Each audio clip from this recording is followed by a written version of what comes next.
Welcome to Hood Champion Boxing and Sports. In boxing, you find a way to win or you find a way to lose. Now, make sure you subscribe to the channel. I appreciate that, right? Listen, man. Keith Thurman and Ugas. Looks like that's the fight that they're trying to firm up right now for Keith Thurman return fight. Looks like it could be taking place this coming August. And it's supposed to be taking place on Showtime. But I'm going to tell you right now, man, we can just go ahead and cut through all the long-winded conversation. Keith Thurman destroys Yordenis Ugas. Very simple, all right? I don't care what anyone has to say about Keith Thurman's inactivity. Let me tell you something. Ugas, he's a good fighter. As a matter of fact, I'll say he's a great fighter. I just don't see him beating Keith Thurman. And he's damaged. So when we talk about matchmaking, man, what you're seeing here is strategic matchmaking. And Keith Thurman did make a good point where he was talking about, I guess, Kell Brook. A Kell Brook fight was offered to Keith Thurman. Keith Thurman, he didn't want to fight that because he figured Earl Spence had already destroyed him. Terrence Crawford destroyed him. So why would he come down and fight a guy like Kell Brook? Even though I think it'll be a good fight. Because just because those two guys destroyed him don't mean Keith Thurman would. But I understand what he's saying, that he wouldn't really get the credit he deserves for a win. But Kell Brook is strong. Kell Brook is well rested. And we know that Kell Brook has recovered from, hitting that chill pill. But nonetheless, it looks like Keith Thurman and Ugas are going to, sit there and get busy. Because the bottom line is Terrence Crawford and Earl Spence, they're going to be busy probably until 2024 if they decide to have a trilogy. But we're going to see what happens, assuming that both of those guys enter the ring in top form, talking about Thurman and Ugas. It could, in some instances, be a well-matched bout. But I'm going to be honest with you, I'm not sure.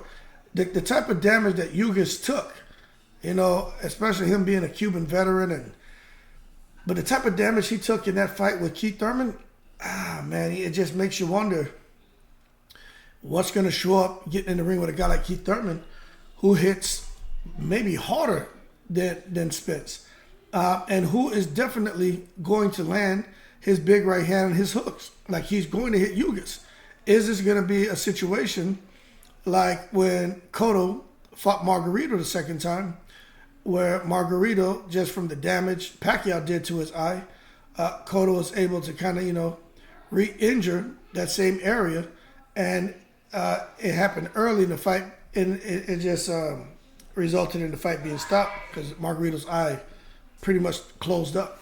But it wasn't so much what Cotto did during that second fight. It was what Pacquiao did when he fought Margarito, which was absolutely stupid for Margarito's corner to let that fight go on the way they did. Like, that was just dumb. Ended that man's career. But at the same time, I don't care about Margarito because he cheated. And we know he cheated. And it's not just a matter of pads. This man had loaded hand wraps. And that's just crazy. But for those of you who say Keith Thurman, he's washed up, look, only person he lost to was Manny Pacquiao. And the only reason he lost to Manny Pacquiao is because Keith Thurman was inactive. Keith Thurman, who fought Porter and fought Danny Garcia, he would have never lost to that Pacquiao, period, all right? And even some say that they feel Keith Thurman won the fight because of how he was, for the most part, man, getting the best of Pacquiao in the second half of the fight. The knockdown made the difference. But that being said, we're going to see, man, is Thurman going to get back on the winning streak? Is Ugas going to get back on the winning streak? I don't know.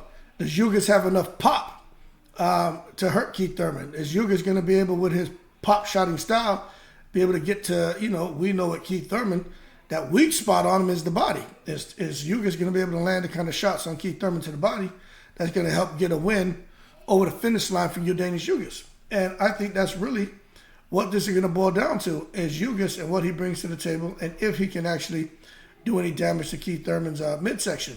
But the reality of the situation is, if Ugas goes to the body, Keith Thurman's going to counter him on top. And I just think it's an interesting matchup. But I still favor Keith Thurman, man. I hope. Let me tell you, this is one fight that I hope they make more than any other fight out there. I really hope they make it. And I don't think Keith Thurman is a what's that they call it, a gatekeeper? He's not a gatekeeper yet, man.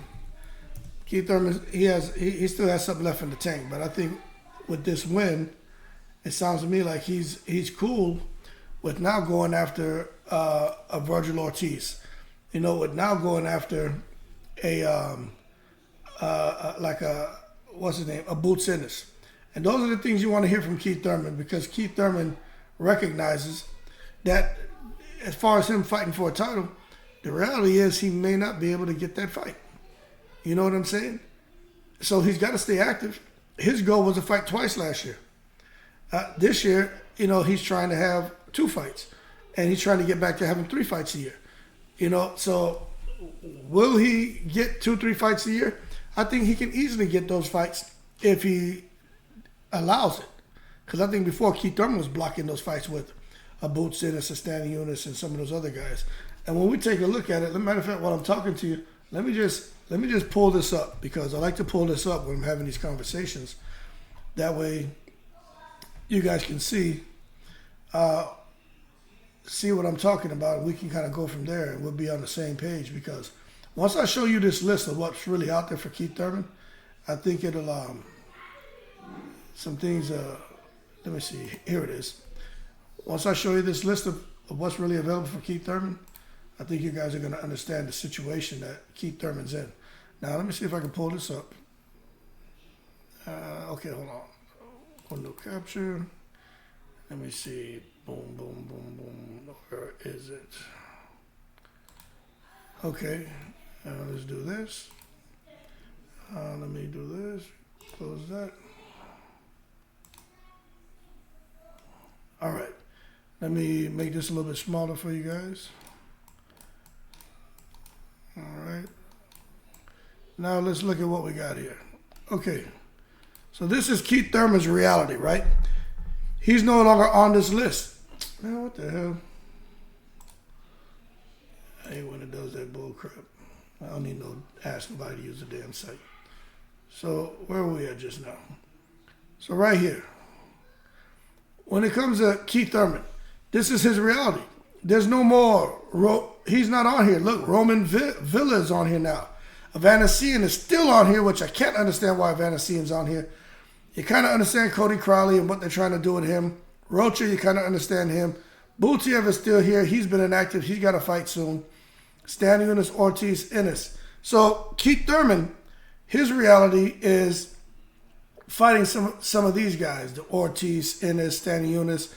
Butiev will be a good fight. Maybe even Rocha. But when we come down and look at the rankings, then we get to see just where Keith Thurman is. So when you come and you look here, the WBO, IBF, and WBC, Keith Thurman is not ranked in the WBO. He is not ranked in the IBF. Keith Thurman is the #1 for the WBC, and he's not even ranked by the WBA. So for Keith Thurman, the reality of the situation is, let's look at this WBC column, right? The WBC column, Keith Thurman's reality is he's going to fight Ugas, who's the number 3. Then probably go into an eliminator with Crowley. And then after that, you're looking at, Conor Ben, Barrios, he already fought him, Sissoko, Kavaliauskas, and, some of the names we know of, Evanescence and Roman Villa. But for the most part, I see Keith Thurman fighting Ugas, and then probably going on to fight Cody Crowley. And then after that, maybe, Spence and Crawford would have figured out what they're doing, whether it was just 1 fight, 2 fights, or if it's going to be a 3-fight deal, and then Keith Thurman be ready to challenge for the undisputed. If Spence is hanging around or Crawford's hanging around, because it sounds to me like Spence, first opportunity he gets, he's out of there. He's not hanging around 147 pounds at all. Sounds to me like Spence is ready to just get the hell away from the welterweight division. And Terrence Crawford is going to go wherever the money is. So that's Keith Thurman's reality, man. But I'm telling you, don't count him out. Keith Thurman one time looked like he's trying to get back. But I wouldn't hold my breath. Take that with a grain of salt. I believe he'll have one fight. I think he's a one fight every 2-year guy. And Keith Thurman, he was my favorite fighter. Zab Judah and Chris Bird, I mean, those guys, man, are my favorites. But Keith Thurman, as far as this era, that was my guy, man. Just the stuff he was able to do in that ring. Lateral movement, punching while moving, his counter-punching ability, the way he locks in on fighters, he can see everything they're doing. And his speed and just his reflexes and things he did instinctively. It's just not there, man. His abilities have been, have deteriorated a little bit, have been denatured as a result of the inactivity. But I'll tell y'all, like I've always said, man, it's a beautiful reason why he's gone inactive. Family, happy, you got the kids. It's a beautiful thing, man. But hopefully he can come back, get him a little 3-4 stretch, 2-3 fights a year, stack up another $30 million, and then, really just sail into the sunset. But that being said, Yordenis Ugas, he's trying to do the same thing. And Yordenis Ugas has other plans for Keith Thurman. But I just don't think Yordenis Ugas at this point in time, when we look at this list, Yordenis Ugas, now this is what's interesting. Ugas is ranked in the WBA and the WBC. See, that's the interesting. He's number 3 in the WBC and he's number 5 in the WBA. So Ugas still, and Keith Thurman's in the WBA as well. So depending on what happens, Ugas isn't going to drop out of the top 15. But Ugas can still get a crack at somebody else. His career's not over. He just had to keep moving, man. Keep bubbling up and doing his thing. I think the stage is set for Keith Thurman to make a major comeback from a minor setback. Whenever I say that, I laugh because it sounds like goddamn Floyd Mayweather. It's a minor setback for a major comeback. That shit just sounds so corny to me. But anyway, Ugas needs to be careful. My only concern with this fight, and I'll be real, the strength and conditioning coach and the nutritionist and people that Yordenis Ugas has around him. And I'm always going to sit there and be a little skeptical when guys have like Alex Ariza in their camps, or they have Heredia in their camps, or they have Victor Conti in their camps, or they have Dr. Usman Sajjad in their camps. Once I hear those names those guys are working with fighters, just because of their history, I tend to be a little uneasy about these fighters and whether or not the way they perform in the ring is just a result of legit nutrition, legit supplementation, and just hard work and dedication. But there's no proof of any more foul play with any of those guys. But, like they say, man, guilty by association, and you want, depending on the people you have around you, how people are going to see you. And for me, when I hear those names and just knowing that Ugas been working with Heredia for several years, and knowing that I don't know, but I would think he'll continue using him going into a fight with Keith Thurman. If I was Keith Thurman, man, I'd really be paying attention to what the hell's going on over there, because Ugas not trying to lose. And I like Ugas. I like Ugas a lot. I just feel a kind of way about knowing that guys are over there working with him. But at the end of the day, once it's on the up and up, it's legit. I mean, hey, it's fair play. You know what I'm saying? And Keith Thurman and his team got to know what they're getting into. And if they're willing to accept that risk of possible foul play, which there's no proof of that, I'm just saying, don't complain now if you get in there and Ugas tranquilizes you. Because Ugas has an awkward style. He has long hands. He throws a long right hand, a looping hook, and he has a high guard. And it could become, and he has great timing. So it could be an interesting fight. We'll see. That being said, y'all keep cool. My opinion, Keith Thurman will destroy Yordenis Ugas. Doesn't matter about his inactivity. I think he gets him out of there, actually. I think within round 10, I think Keith Thurman can get him out of there. And I think if he does, I don't know if he'll knock him out cold, which I think he can. I think it'll be more just from the previous damage that Yordenis Ugas took to his face that Earl Spence did to him. I think Keith Thurman can pick up basically where Earl Spence left off and just sit there, man, and damage him enough to where that swelling starts a lot earlier. And could possibly, re-fracture that orbital. I don't know. We'll see. That being said, y'all keep cool. Shout out to the veterans. in the breeze.